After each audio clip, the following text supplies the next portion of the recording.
Hi everybody, it's me. I haven't done a video since I got my dentures back in March.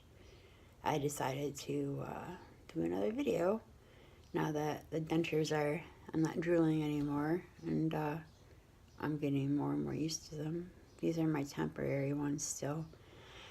I'll be getting the new ones probably by the end of the summer, hopefully.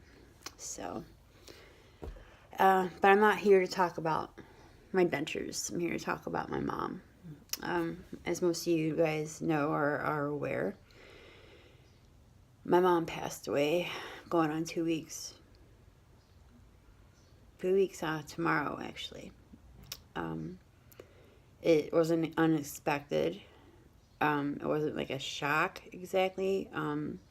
She had suffered for probably the last 4 or 5 years, but especially the last 2 or 3.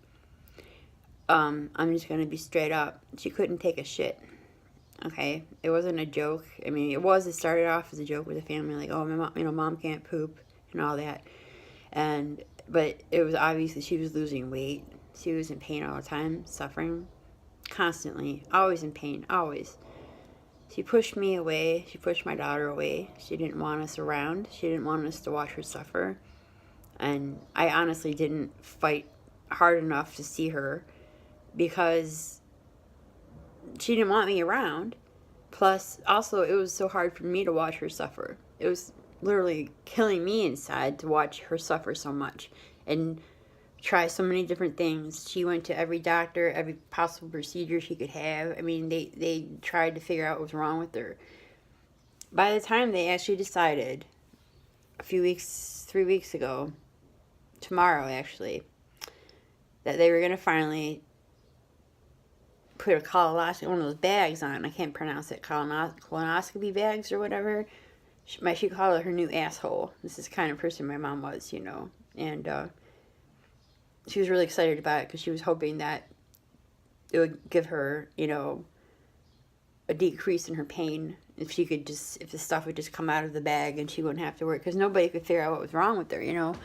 But she paid. When they did surgery 3 weeks ago tomorrow, the woman weighed 89 pounds. My mom, and she had a hard time with her heart and her breathing, but they still did this surgery.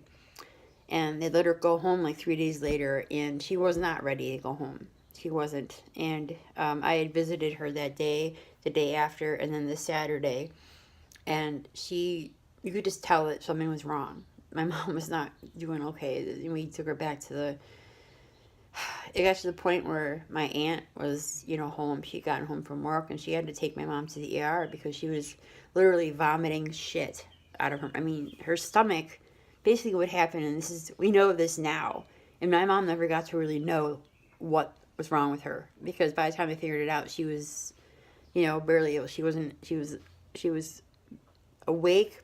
She wasn't awake, but she was able to she wasn't able to talk really, but she could make like, squeeze hands and like shake heads. Like when we asked her if we wanted to take the ventilator off of her and all the tubes, she shook her head yes. They had her on very high doses of pain meds. Long story short, her arteries were calcified. Okay, and no doctor was able to figure this out. Her stomach was basically getting very low blood flow to her stomach. So when they did that surgery, it basically all the blood that was needed to help with the wound care, to repair the wound and help, that heal, it sent her whole digestive system into basically a stroke. So she was dying from the inside out after that. And my mom was so brave. She was. When they took her back for the surgery, and my mom and my brother, my aunt, my brother and I, we all said our goodbyes to her, because we pretty much knew that it wasn't going to work out well. I mean, we all prayed that it was going to be okay and that they could fix this, but that's what the ultimate thing was. And 2 weeks ago, this day, my family and I just stayed in the hospital room and watched her die. The worst thing that's ever happened to me in my adult life. I'm glad that I was able to make my peace with her, and for us that we were able to talk a little bit and forgive each other for anything, all it meant at the end there was that there was love, that we loved each other. And I promised her that I was going to fight my ass off to stay here, to stick around, because she fought so hard for her life. She wanted to live. She wasn't ready.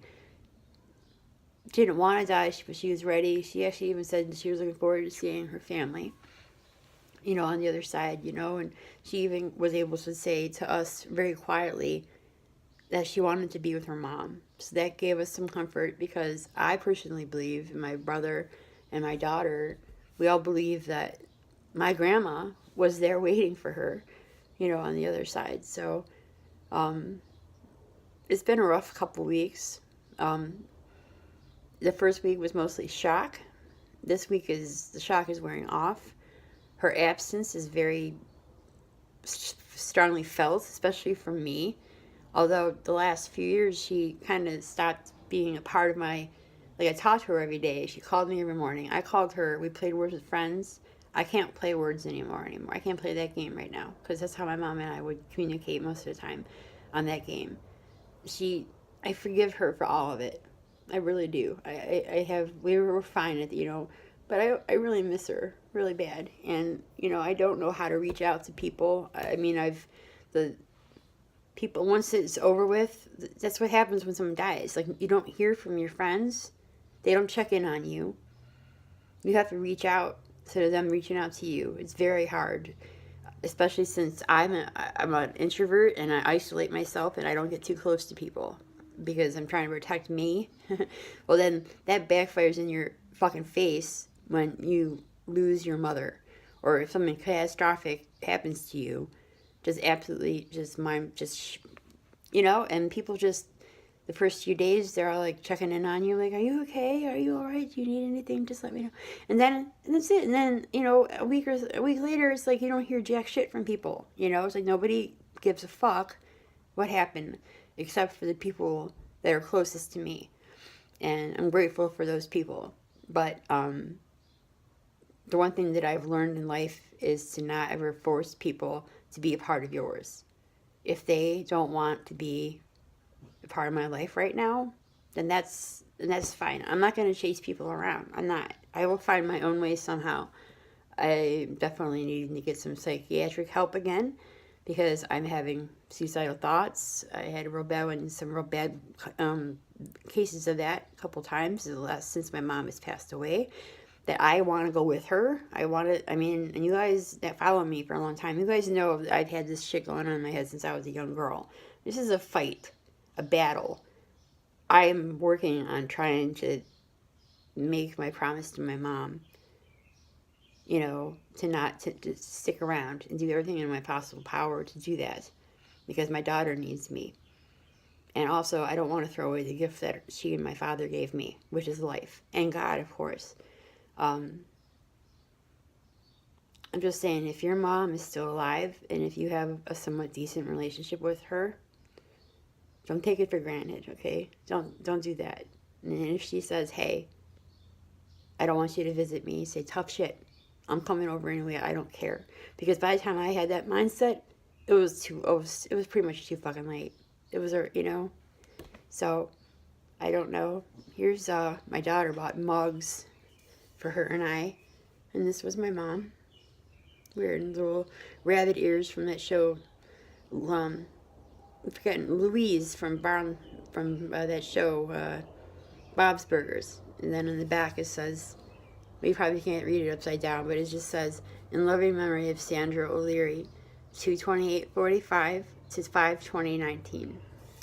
I haven't been able to drink anything out of this cup yet because I just sitting, I have it next to me over here at my computer area, and I just look over and I talk to her, and I have pictures of her, and I had to finally throw away the sandwiches today that were left over from the luncheon we had, that me and my boyfriend made up, because there just wasn't, we made way too much of them, but I didn't want to throw them away, because they were for my mom's thing, I have some flowers here that I just can't get myself to throw away yet, even though they're starting to wilt. And I miss her phone call in the morning.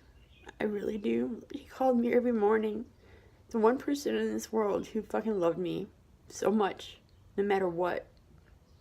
She called me and said, "Are you up? Are you up yet?" "No, Mom, I'm still sleepy." "Well, I'll call you back in a little while," and she did. She always did. The one person who always had my back. But she's gone now.